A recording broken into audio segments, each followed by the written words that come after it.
My name is Carl Dancott, and I'm probably the oldest, or at least the longest running EMS employee here, except for maybe Ed Seagrove, who I think interviewed me when I came to the Office of EMS. I may have participated, yeah. But that was back in about 1974, and we called it EMS Communications, and I was a assistant chief dash engineering. There were 5 assistant chiefs in the Office of EMS, and I was the assistant chief dash engineering. The other assistant chiefs were transportation,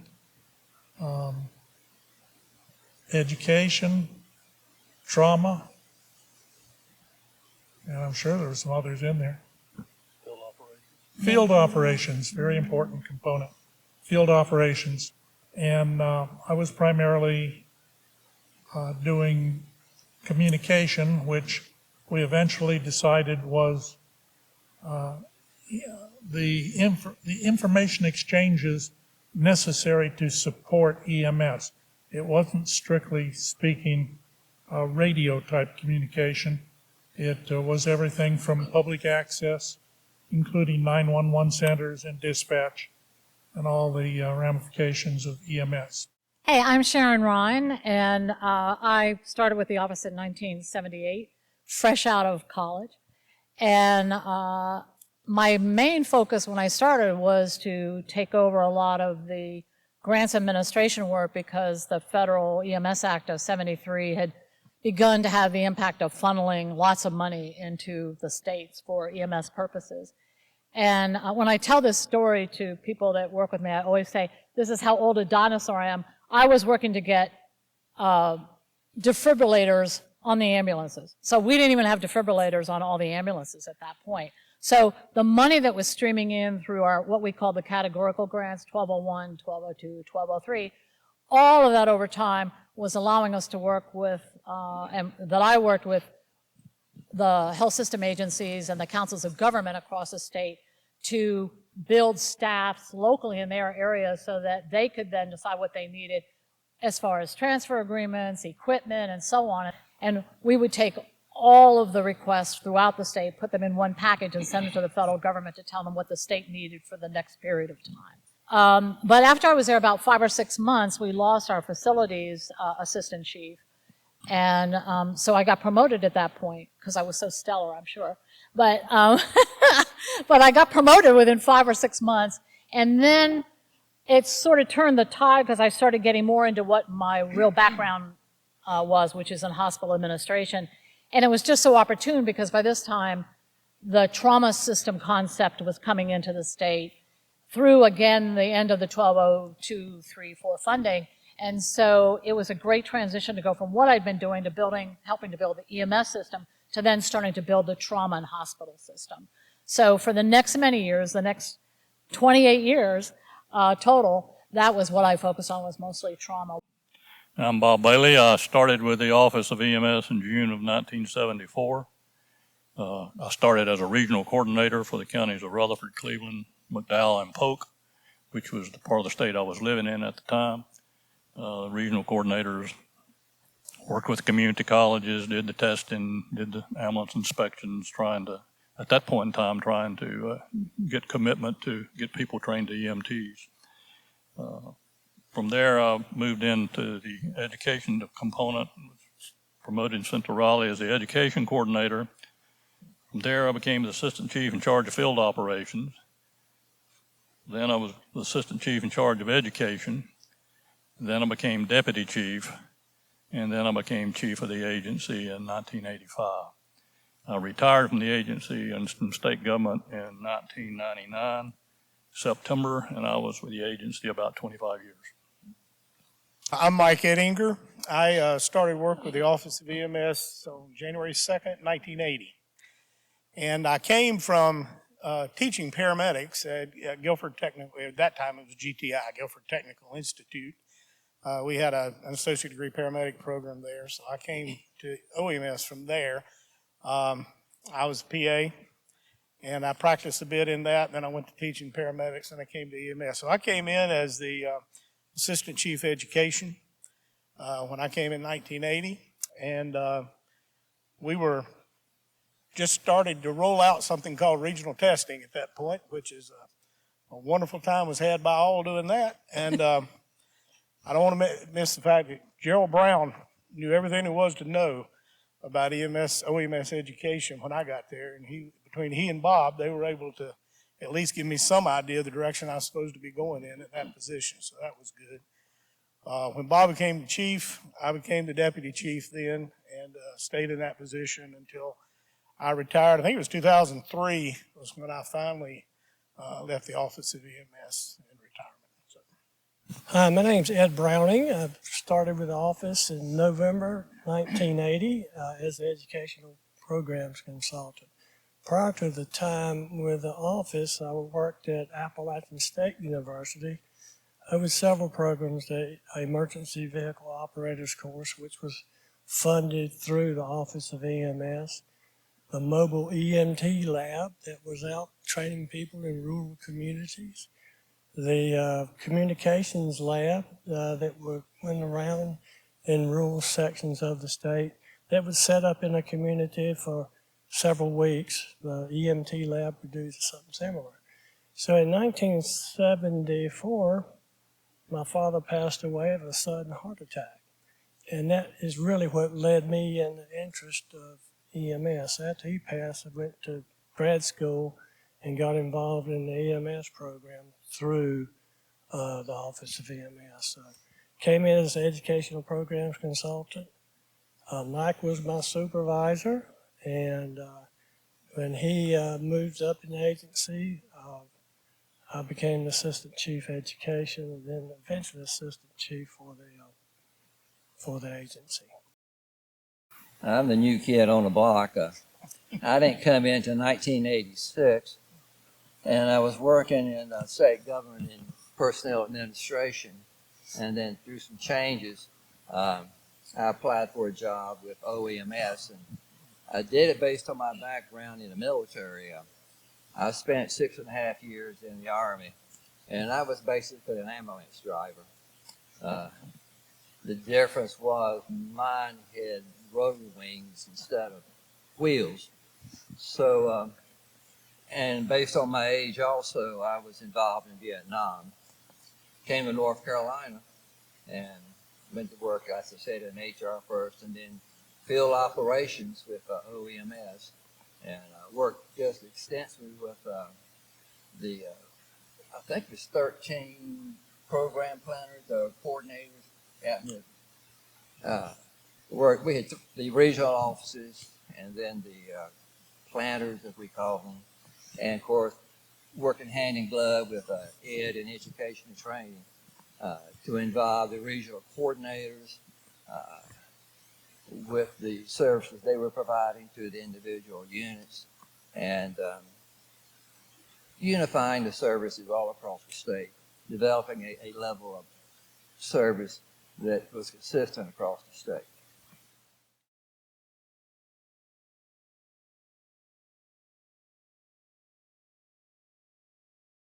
And Universal Studios decided to do a series of pilot programs to air against Archie Bunker and All in the Family. And they came to LA County Fire Department and talked to a gentleman, Chief Jim Page, was the battalion chief in charge of the LA County program. And they wanted to do this depiction of paramedics. And Page told them they could do it, but only as long as it was depicted as real. It couldn't be made up. It could not be just synthetic programs. There had been an earlier rescue program called Rescue 58 or Rescue something.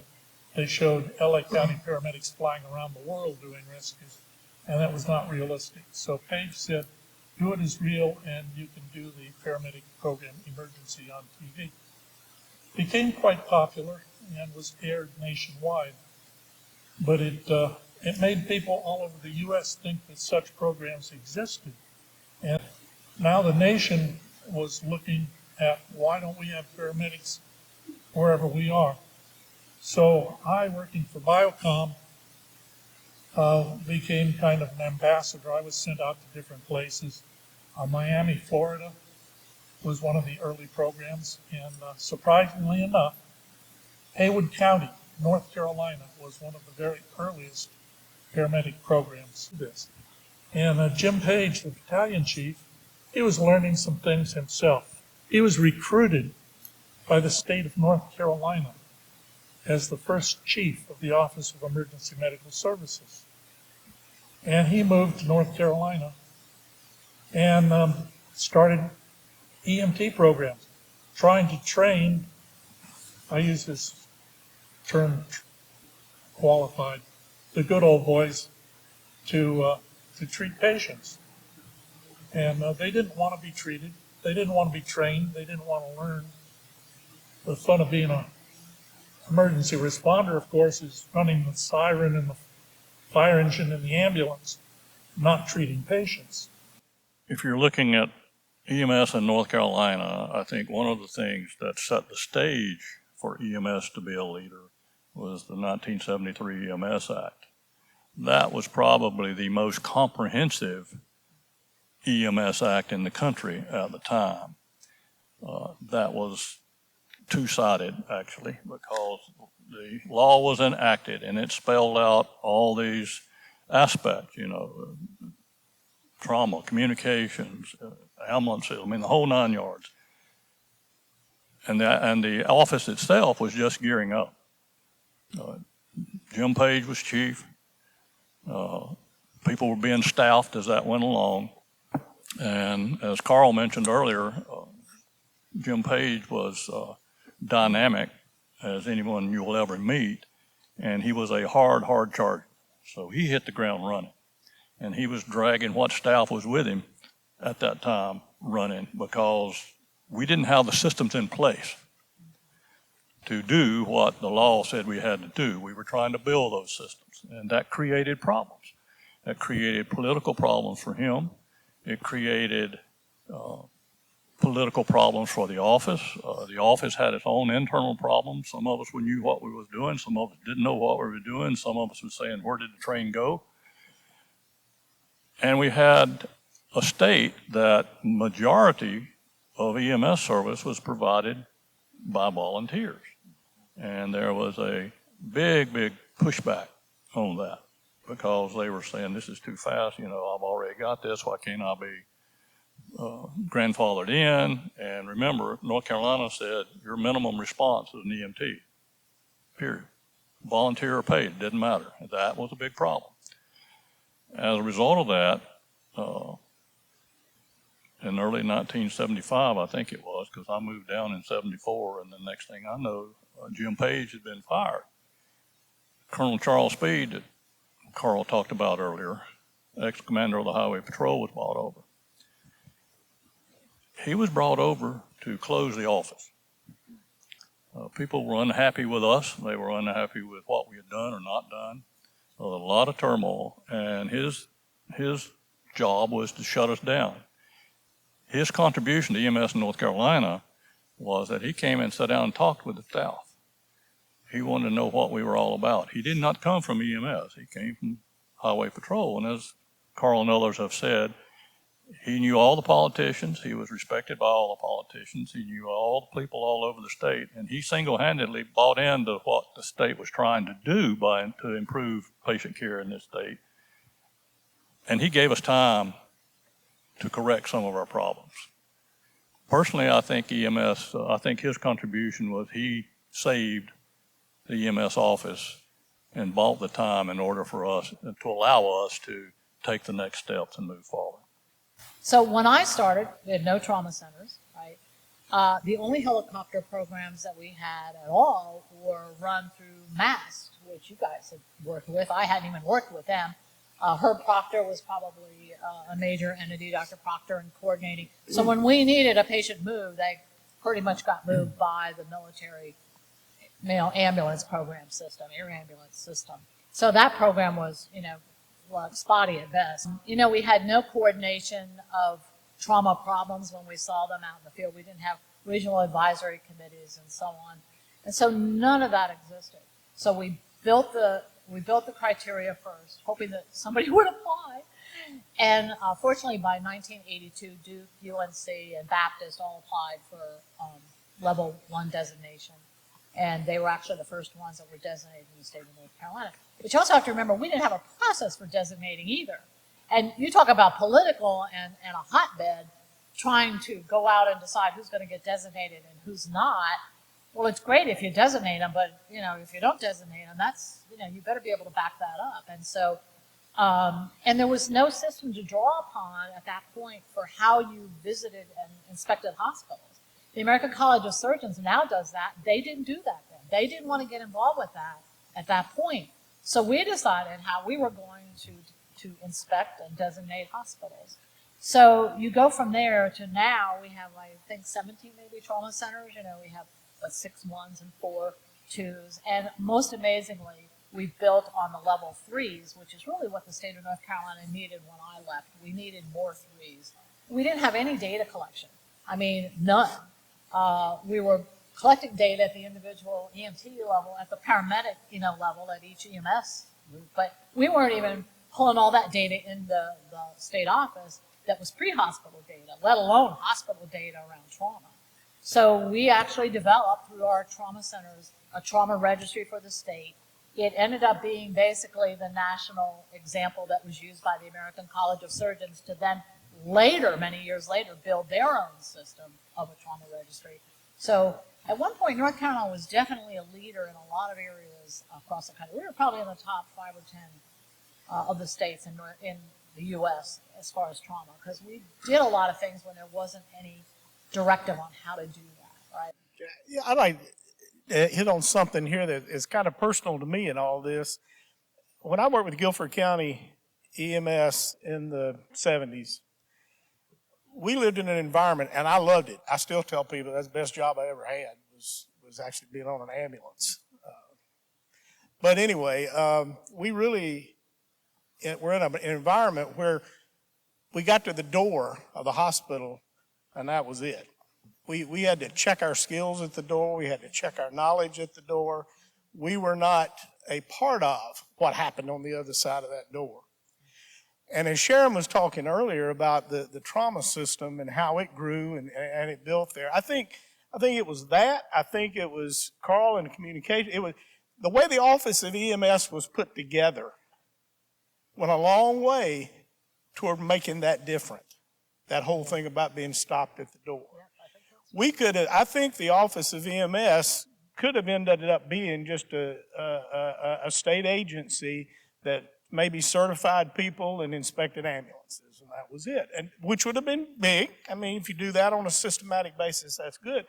But the foresight of the people that went before us, either intentional or serendipity, to put it all together under one roof, began to knock down those barriers for the field folks. And I'm talking from the field perspective, where there was a new level of professionalism because of the certifications, because of the standards of care that began to take place out in the field. And then that professionalism, while there were still isolated incidences of arguing about patients in the ED, that began to break down because of things like Sharon did with trauma centers and Carl did with communications, and because of what these folks did with the field personnel. And it's a great system, but that to me is one of the great things that happened over those years was bringing that together as a system as opposed to being adversarial in some of that. I came into field operations, and my first part of my job was, I guess, an orientation, just to how the program was set up. And then following that, I realized the importance of the regional office in providing service to the local programs. And in conjunction with that, the regional planners working for the counties. So it had to be a hand-in-hand function between the state office, the regional office, and the regional planners. And as Sharon mentioned earlier, she was involved with grant funds. Well, we were too, in providing grant funds to the regional programs and to the regional planners to expand their quality of service. So, as it's been referenced earlier, everything is being done manually in the field, as far as ambulance inspections, the training, the testing, and we went through several weeks of program writing in Greensboro to set into place a transition from the manual aspect to computerization of the training records, the inspection records. So that was a principal transition going from the analog to the digital aspect of it. So Bob and Mike, after I got there at the office, wanted me to revamp the EMT exam. It was time to get that done. So based on the competency-based program we had at ASU and Caldwell Community College, it took questions from that comprehensive, probably 1,000 questions, and put together an exam. Put that out, and that did go through review, but put it out and came back in. At that time, the processing exams was about 4 to 6 weeks, depending on what time of year it was. No computerization at all. So anyway, the test results came back, and it was like a 41 to 42% pass rate. So Bob, so Bob and Mike says, we need to talk. Okay. So anyway, we did some revising on the exam and put it through the standardized curve function, and life moved on. Back in the early 80s, and we were trying to implement things like regional testing and different levels of certifications, et cetera, and we had the volunteers.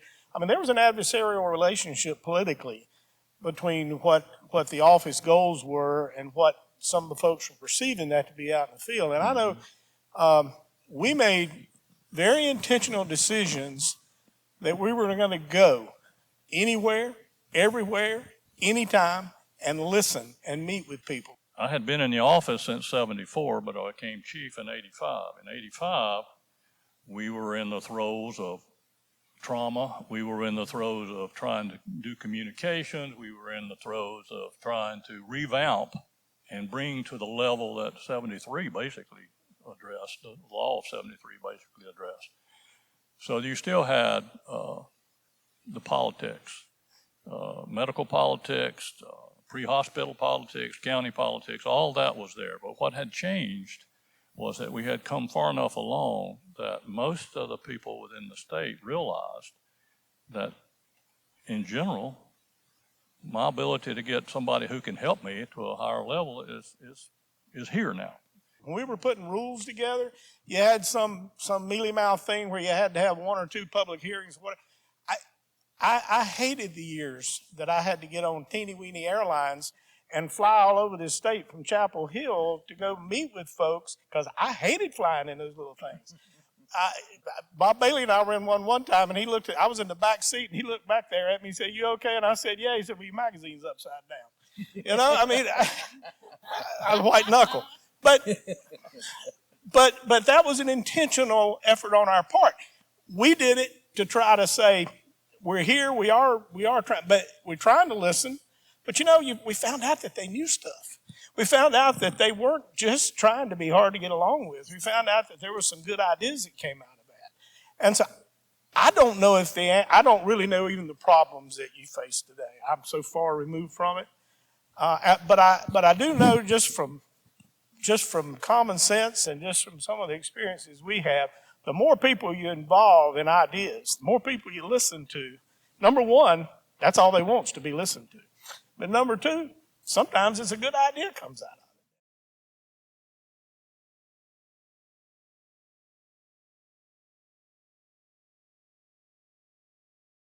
it. Well, there were some funny things going on, a lot of fun. And as you said, Tom, I think there was a lot of camaraderie among the staff people. And yeah, we would pull jokes from time to time, but One of the funny things I recall was we had a supervisor out in our western office, and Buncombe County EMS and Emergency Services Director was Jerry Vihon. So Jerry calls Bob on the phone and says, listen, this supervisor you got out here needs to be fired.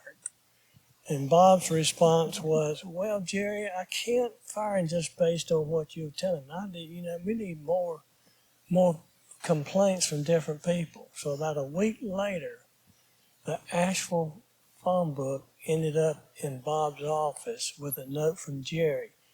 Bob, everybody in this phone book wants this person fired.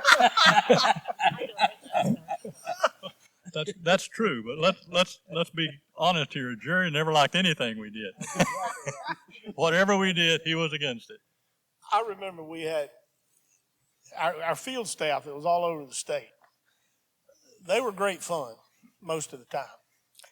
And when I was the deputy chief of the office, I got multiple requests or complaints for like using a credit card to buy shoes with, or a state credit card, or that the state vehicle was noted at places it shouldn't have been, or one thing and another.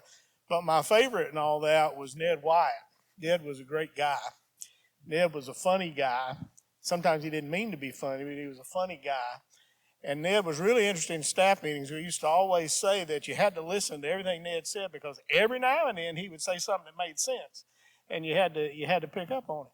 But Ned sent in the best request I ever had. Ned pulled up to a service station to fill up his state car with gas. It was a commercial service station. It wasn't one of the state service stations. So he pulled up, and when he left, he forgot to take the hose out of his car. And so it pulled it out of the pump. Gasoline flying everywhere. It was a big deal. And so they sent so Ned, they held him responsible for this. So Ned sent to me a request for certain thousands of dollars because that had happened. And I said, Ned, I called him and I said, Ned, how do you think the state office of EMS is responsible for you doing that? He said, because I work for you people, and if I had been working for you people, I'd have never been there to begin with, so you need to pay me for all it. We did not pay that bill, but that was great fun.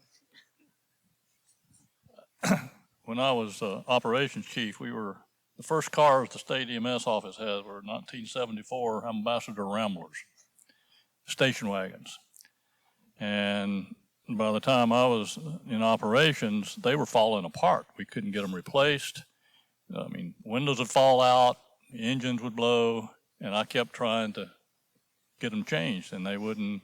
They said, no, you got to run them for another 10,000 miles. I said, they won't last that long. Well, you got to run them for another 10,000 miles. So I put it in a requisition for 16 or 18. I don't remember how many field cars we had at that point. I put in a requisition for 16 or 18 45 caliber pistols. So I get called into the office and says, well, what is these for? And I said, well, you won't let us replace them, so I was going to put them out of their misery. We didn't get the cars, by the way. We didn't get the pistols either. But it was always interesting when we got new cars, because, you'd rotate in, 4 or 5 or whatever every year. And the big thing was running down to see who could figure out what was broken in that car, because we always had substandard car.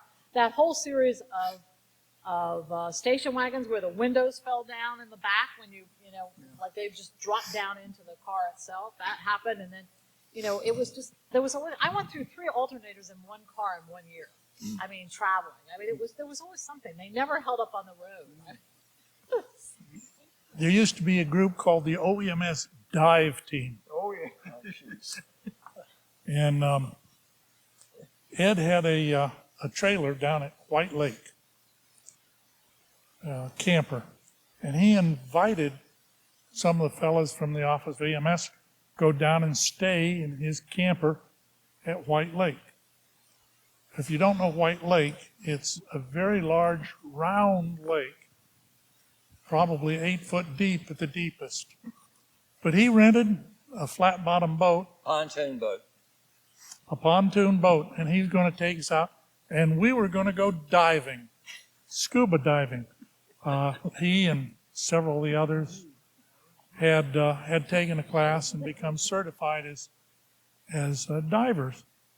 So Ed took us out in a boat, and we went putting around. Well, in a round lake, there are hardly any places to go except around. So we went out, and we were putting along, and Ed decided to open. We were trying to pick a place to dive in an 8-foot deep lake. Ed took it out. He opened that thing up. He pushed those balls to the wall, and we were heading out.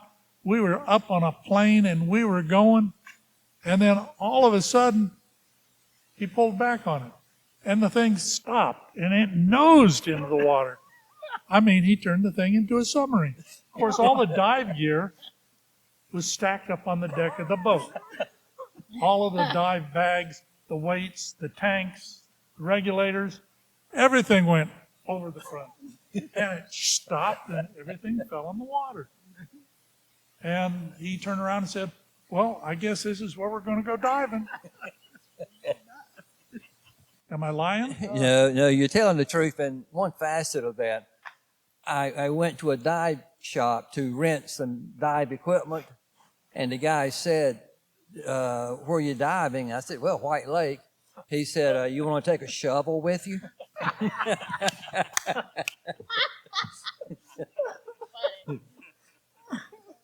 Without identifying a person, this was when Bob was still chief. And we had an employee that was using the intercom in the council building for general commentary. So Bob called me up to the office and said, Ed, we need to talk to this employee, not to use the intercom. So I went back, talked to this employee, said, we only need to use the intercom for emergent type situations, had a conversation with the chief. So I walked back into my office, and I haven't sat in my chair yet. And this employee says, Bob, this is the person's name. I'll talk on the intercom anytime I want to. And if you don't like it, call Jim Hunt, who was the governor, obviously, at the time. Well, again, I hadn't gotten sat in my office chair yet. I went ahead and got up, started back around to Bob's office because I knew I was going to get the call. So anyway, talked to Bob. Anyway, we decided that person needed to be on some disciplinary type leave. So the next day, this employee, Bob's office is in the second floor of the council building. So Bob's in the office, car comes around back and starts laying down on the horn. Bob gets up out of his chair at his desk, looks out the window, and this person says, hello, Bob, it's person name, beeps the horn a couple more times and speeds off. Well, This is an EMS employee? Yeah. Okay. Yeah. So what was funny, the funny part about it was Mike and I were working on a curriculum project. And Carl was an early user of PowerPoint, and we're using a little 3.5 floppy disk. He put together a PowerPoint with this car flying into stopping, horn beeping, beep, beep, beep, beep, and then a caption came across, hello, Bob, this is you know who. Beep, beep, beep, and the car speeds off again. Well, Mike and I, working with Carl, we got the desk and went to Bob's office and said, we'd like to see some of the recommendations we got for this curriculum change. So Bob, unknowing that he puts it in, and Carl had it on auto start. He puts it into the computer, and sure enough, it said, boop, boop, boop. Bob kind of looks at it. He did not quite find the same humor that the three of us had. There There are kernels of, there are kernels of truth in what he just told you. I don't know why we were in Raleigh. I guess it was a staff meeting. I don't remember, but for whatever reason, it was on, I remember it being on a Saturday morning. We was all going to play golf. You remember that? Yes. And so Seagrove's wanting to fit in with everybody, I guess, decided he gonna go play golf too. So we had the whole, anybody wanted to play golf. We were going to this golf course. Well, he didn't tell anybody he'd never played golf before. He didn't tell anybody he didn't have golf clubs. He didn't tell anybody he didn't know anything about the game of golf. But here we go. We go out to the golf course, and the first inkling I had of it is when I went to, everybody was getting their clubs out of the car, and I went and looked at the back of Seagrove's car and raised the tailgate on it, and there were golf clubs spread out all over the car in the back. He had no golf bag. He had no golf shoes. and here he's picking up a bundle of golf clubs, and we're going to go play golf. We found you a golf bag in the trash can. Somebody else had thrown a golf bag away, and we got him, and we played golf that day, didn't we? We did. I enjoyed it too. We had one incident that I'll share with Colonel Speed. We talked about Colonel Charles Speed, who was the director, ex-highway patrol. He was an artist in chewing you out. I mean, if you got chewed out by him, you knew you had been chewed out. So you didn't want to get chewed out by him. Well, you heard earlier we had early on the emergency vehicle operation courses, EVOC, and at that point, all the tires were supposed to come to the warehouse, and we had to go manually load them on trucks and take them to where they were. This time they came to the office, and Steve Asai, who was transportation, wasn't there at that point, so the rest of us in the office unloaded the truck, took him up to the 4th floor, and filled his office full of EVOC tires to the point the door wouldn't shut. So it was off the hinges, laying against the tires. And we're all hid, waiting for him to come in that morning. We want to see the reaction. Well, around the corner comes Colonel Speed, and he's walking to Steve Asai's office. I guess he had a meeting with him or something. And we said, "Uh-oh, this does not bear well."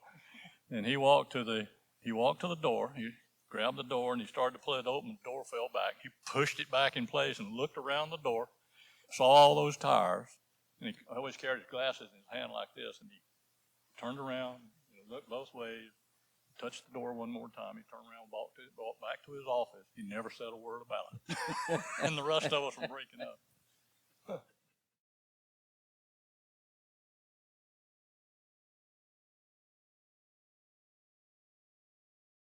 Well, it started off as a concept of trying to do an educational program for the EMS providers, EMTs across the state, trying to bring everybody together to have, at that, I think the first time, I think we were basically talking about training programs and pre-hospital and hospital or something like that. But it's about 2 tracks. I don't remember exactly what they were, but 2 or 3 tracks was all they had. We wanted to do that because it gave, number one, an opportunity for them to go get some continuing education or some training without pagers going off and being called out. In other words, if they were able to come to the program, they were able to participate in the program.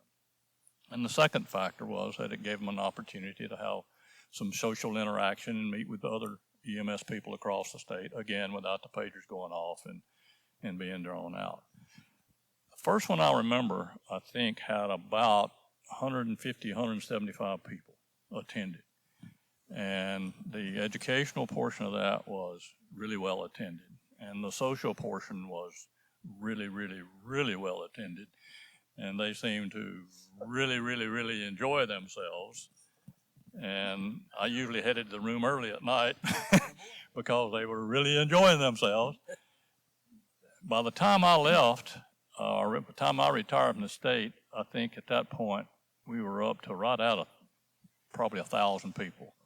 And we had gone to the Winston-Salem place by then because we couldn't hold it anywhere else. We started doing it across the state. We'd hold it east, central, and west, but it got so large that was about the only place that could handle it at that point in time. It evolved to multiple tracks. All of that, and I wasn't being facetious backstage, primarily that was because of the efforts of Mike and Ed. They this was not really part of their job to begin with, but they spent 6 months out of the year working on it one way or another. Of course, it gave them a chance to get out of the office too every once in a while and go to Winston-Salem, but we won't go there. But in fact, they were responsible for building it to what it became, at least before I left, and it seems to continue to be growing. The baseline was there because, as you told me earlier, we're up to 1,500 people now on 8 tracks. That's awesome. I've got to say something. If Browning and I are going to get credit for emergency medicine today, I got to tell you about when we almost had our careers cut really, really short because of emergency medicine today. Harmony was going to fire both of us. We went to Asheville one year for emergency medicine today at the Inn on the Plaza. You remember? And by that time, Tom Harmelink, our chief, had made the fatal error of learning to trust us to do this and to do it like he would want it done. And we generally did with it for most part of it, but the social part of it was the big deal.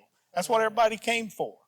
And so since we were in Asheville and since we were familiar with Bill Stanley's Barbecue and Bluegrass that was right underneath the City Hall there in Asheville at the time, and we were familiar with the Mark Pruitt Bluegrass Band, that was going to be our entertainment. We had barbecue for our dinner, and we had a live bluegrass band and cloggers for the entertainment. And people were having a big old time, except for Mr. Harmeling. He didn't know that was coming until the programs had come out and all that kind of stuff, you know, and he was not a happy camper. You remember that? He explained to us that would never happen again at emergency medicine today, and the chances were good that we wouldn't be around for more emergency medicine today after that. But no, it was a good meeting, and it's right. It's grown, and it's a good time. It really does have a lot of serious things going on to it. It's a good educational time, but it's a good time to blow off some steam too, I think. So we almost got fired over it. The high point of the first EM today was held at the Governor's Inn in Chapel Hill or Raleigh, wherever that is, Research Triangle. And it was a smaller affair, but the high point of that meeting was the 3-legged sack race in the parking lot at the end of the meeting, Oh, my. headed up by the chief. The thing I get out of the EM today is chance for the paramedic competition and get all the teams to just really strut their stuff after what they are capable of doing. And that impressed me every year. And the pleasure they got out of doing a competition. They took it seriously. Yeah. Back to the Winston-Salem, where Mike will know, we had several at the Curry Center in Greensboro, and either Mike or myself would be the point of contact if the social got a little bit out of hand. So I think one of the things I remember from the Winston-Salem meeting that Bob alluded to, we used the convention center and 2 hotels connected to the convention center. Well, security got a complaint about a room being a little bit loud. And as it turned out, that room had several OEMS employees in it. So the next day, I won't call out a name, Bob saw this employee with sunglasses on like at 9 o'clock in the morning. Basically to cover up his eyes. But anyway, credit to the office for continuing to make that one of the outstanding educational conferences in the nation.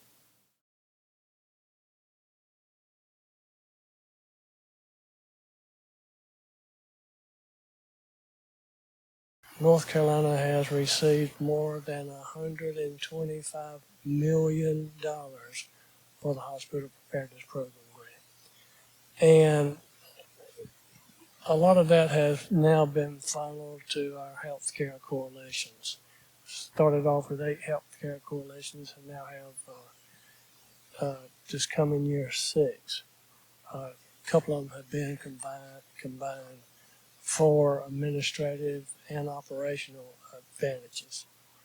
So I'd like to again, credit the staff, the whole office staff, and the HBP component of that staff for the leadership in preparing for much more resilient response capabilities and planning.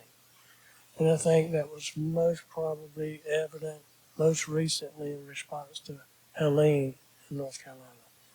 I know a lot of agency staff spent hours upon hours upon hours at night, 24/7 in that response. And I think the other thing, and I'll quit, is it was so much more a statewide effort, not just the Office of EMS, but all of our partners in that response. You know, I don't know how some people do their jobs and get out of it what we have the opportunity to get out of our jobs and our careers. I know personally when I leave this earth, it's a better place knowing that we were involved with EMS, with trauma. I know patients have been saved that would have never been saved for years and into the future probably from work that we did in the pre-hospital and the hospital venues. I mean, how much more could you ask out of giving yourself some sense of worth and identity for what you've done as a career? But to look at the evolution of the system and know that our agency acted as a focal point for everything from 911 systems and ambulance hospital communication and trauma centers and air medical evacuation, that of all of the states, North Carolina was usually a leader. Thing I take pride in is knowing that when a unit rose up on an event or a call, that they're going to get quality service, and it's going to be statewide. So I think the level of care, level of service that the program has provided and continues to provide, it gives the general population confidence that when they call, they're going to get good care. What you would say to future EMS professionals or those that are currently EMS professionals? Number one, remember why you decided to choose that as a career. What reasons led you to choose that as a career? Secondly, every day is not going to be a perfect day for you. And then finally, take home the impact that you've had on several people's lives through what you have done as an EMS provider. I love all these people on this stage and all the other folks that I worked with at the Office of EMS. I have never, for one day in my life, ever been ashamed to say that I work for the North Carolina Office of Emergency Medical Services.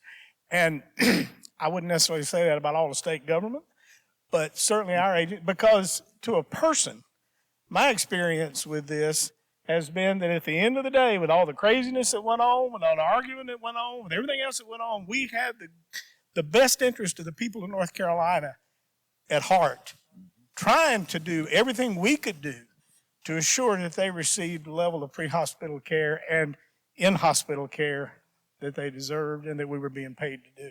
So it was a wonderful experience for me, and I'm sure if we looked at the staff today, they'd say the same thing, because this is an outstanding organization from the time it started to the time it is today, I'm sure. So thank you for letting us come talk about this.